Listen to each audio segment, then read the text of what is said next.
GLC 250 with, I don't even remember if I have a video for this car. I think it came from maintenance. 65,000 kilometers. 65,568.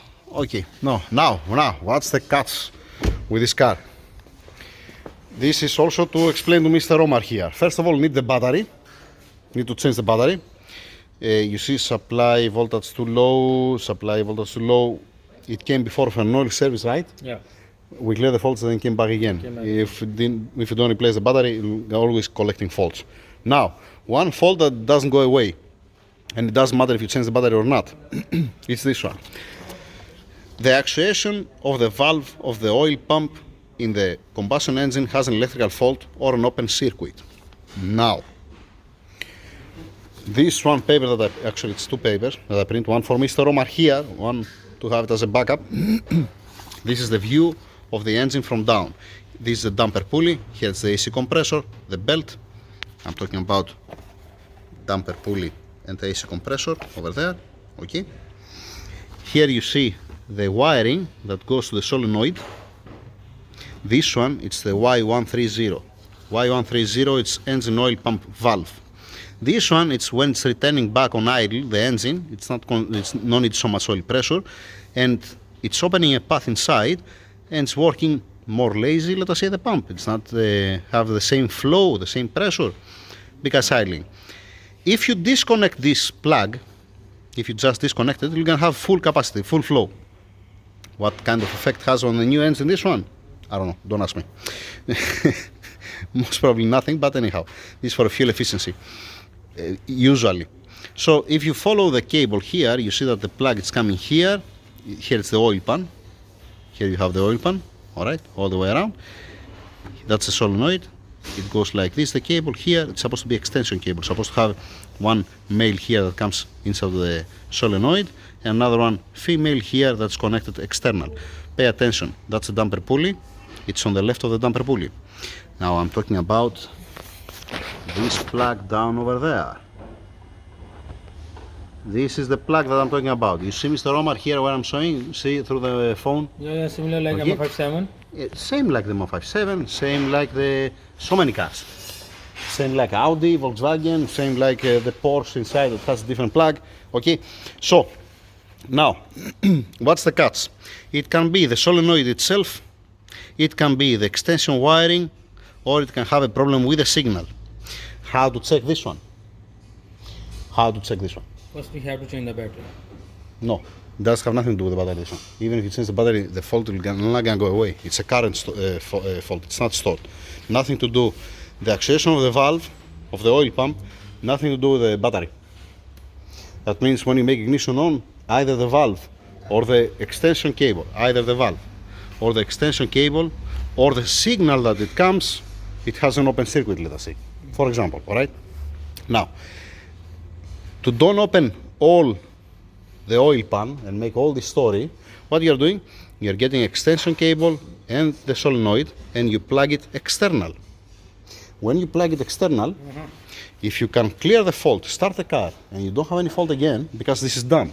If I connect one solenoid external, you're never gonna come back again fault, you know? Okay. So, if it doesn't come the fault back, that means either the solenoid or the extension cable have a problem. Okay?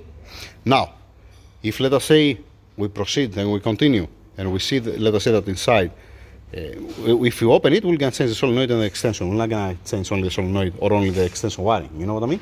So we're going to change both two, everybody happy.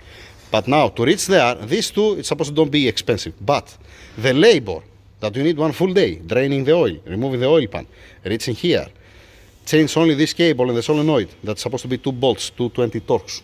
Yeah. Putting back again, and then close back again.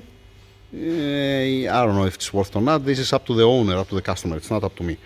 That's not my call. But if we connect external, the solenoid and the wiring, and we see that we have again the same fault, then we have to follow the plug. We have to see the continuity from the plug to the ECU. And if it's okay, the continuity, and does have any interruption, or if it's not broken any cable, then we have to see the ECU itself. The electrician, not me. I have one Tuner, question. electrician, whatever. The check engine is coming after a few days. I'm listening. check engine coming after 2 days, 3 days. You told me that you try to clear the fault, but the fault it comes again. The fault still inside. The check engine is gone. The check engine not gonna come direct because it's not critical. If it was, let us say, something related with the timing, as soon as you start the engine, you're gonna start flashing the check engine. If it's, let us say, something, it's a secondary fault. How to say that? It's not primary. That means you can still run the. If it was a critical, see, if it was other way around, let us say that it's getting signal, and when it gets signal, it's operating the solenoid, it's giving to you full oil pressure, all right? So that means if you unplug it, you're gonna have an oil starvation, and you're gonna destroy the engine. In that case, what's gonna happen? As soon as you start the engine, you're gonna flush in the check engine. You're gonna tell you that, you know what?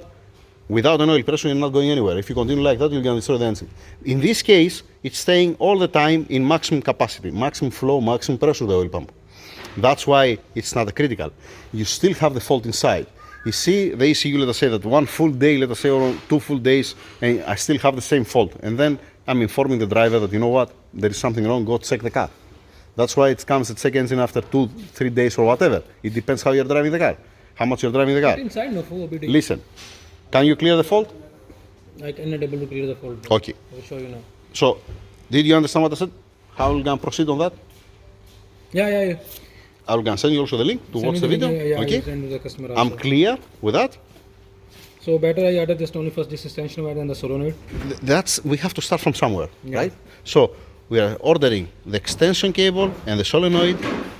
We remove the plug from there. We plug it in external. We clear the fault, and then we check again the car. We're gonna make another video when it comes to time to do that. If we see that everything is fine, that means we have to open the oil pan and replace the solenoid with the extension cable that has right here. Okay. Okay? That's it. Okay, one moment. Bro. I'm clear with that? Yeah, clear, bro. Very good. You want me something else? You need me something? Yeah, I want to show you the fault code now. 1 moment. It's the same fault like this, right? Omar, it's gonna be the same fault like that, right? It still is inside. Okay, what do you want me to check? Okay. You're gonna show me through the diagnostic the same fault that I have printed here. So what? That's it. You need to add something? Nothing, bro. Okay. Thank you very much. Thank you so much, bro. Omar, first of all, I have a video for the GLC. That's the number one. Second thing, I mentioned the first video that has one stupid battery. It's the cheapest battery in the market and it's gonna cause so many problems.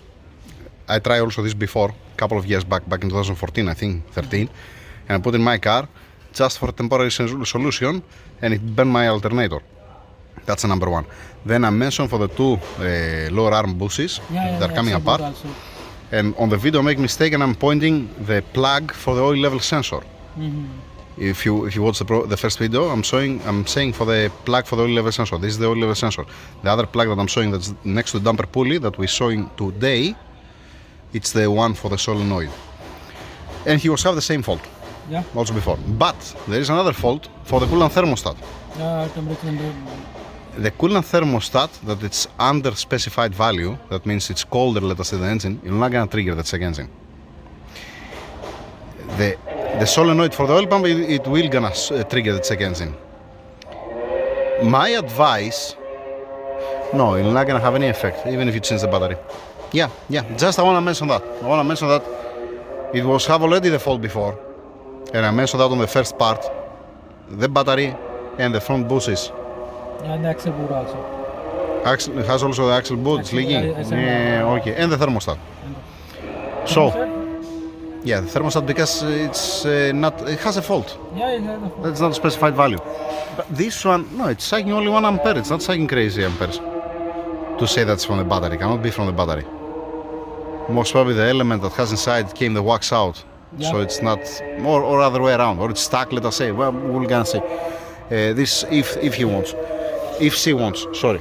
So, for now, like I said, the same thing what I said earlier.